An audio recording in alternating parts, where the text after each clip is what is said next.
Hi guys, assalamualaikum. Gagawa tayo ng sweet na saging. Ayan ang ating saging, nangingitim na ang balat. Ayan ang ating mga ingredients. Minash ko na yung saging, nuts, raisins, honey, almond slice at saka walnut,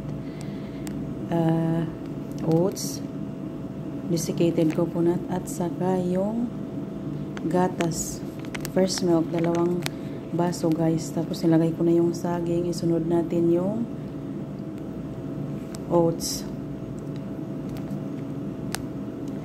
Atin lang i-mix guys, tapos ilagay natin din ang honey, na ilagay ko na yata yung honey. Hayaan lang natin kumulo ng kumulo hanggang sa mag-dry siya. Tapos isunod natin yung coconut. Mix lang. Tapos pag dry na siya, yung ready na siya, ilagay na natin ang nuts at saka raisins. I-mix lang natin. Sayang itapon guys. Instead na itapon, pwede namang kainin pa. Hindi naman siya bulok, nangitim lang yung balat. So, binilog-bilog ko na. Ayan na siya. Masarap siya guys. Try nyo. Yun lang. Salamat.